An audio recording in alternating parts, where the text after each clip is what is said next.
Today's lesson is on probability applications of counting principles. So we have a few things that we're putting together from previous lessons, so I just want to remind you of some of the following. The multiplication principle states that the number of ways in which a series of successive things can occur is found by multiplying the number of ways in which each thing can occur. So that's the multiplication principle, which we'll be using today. The permutation formula, where order matters, of n things taken r at a time, has this formula: P of n choose r is equal to n factorial over n minus r factorial.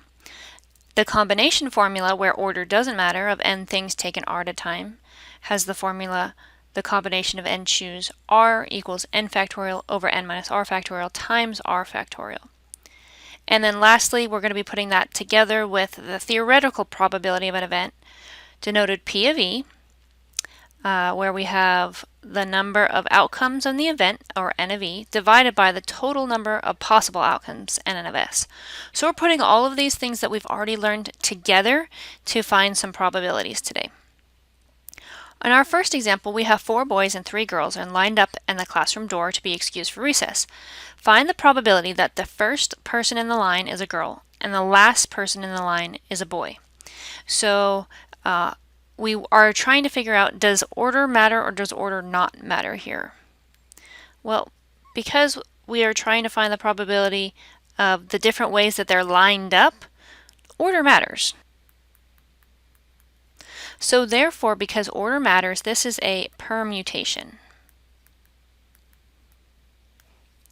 So we are first going to find the total possible ways that the 7 children can be lined up in any order. That's going to be a permutation of 7 choose 7, so that's 7 factorial over 7 minus 7 factorial, which is 7 factorial over 0 factorial, which is 5040 over 1, which is 5040.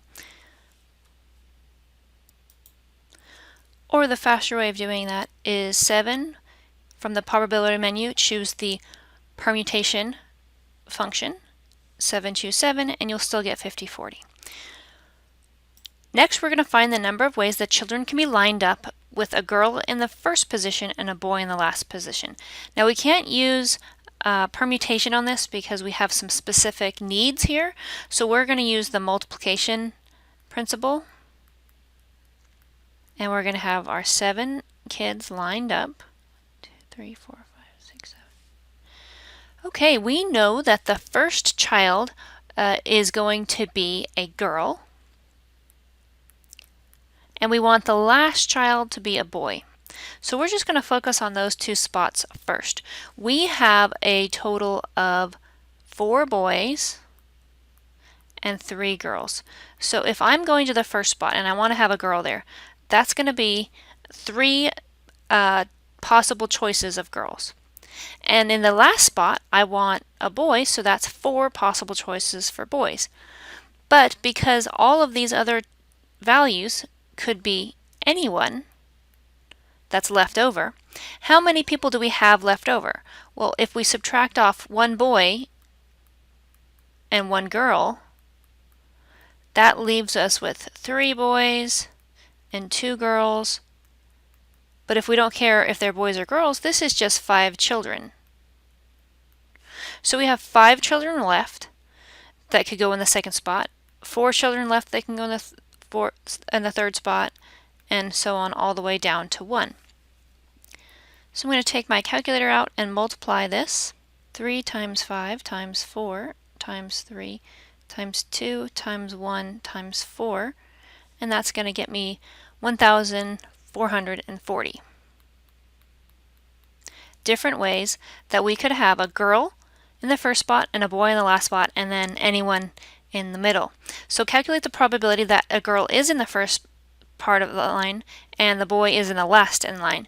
So when I'm trying to find the probability of the girl in first and the boy last, I'm going to take the number of ways the girl could be first and the boy last, divided by the number of total ways the 7 kids could line up, which we could probably just write P of 7 comma 7. So this is going to be 1440, the answer we found in part C, over 5,040, which is the answer we found in part B. I can reduce this, and that gets me 1440 divided by 5040, and I'm going to put that back into a fraction, and that gets me 2/7. So the probability that we're going to have a girl in the first position and a boy in the last position is 2/7.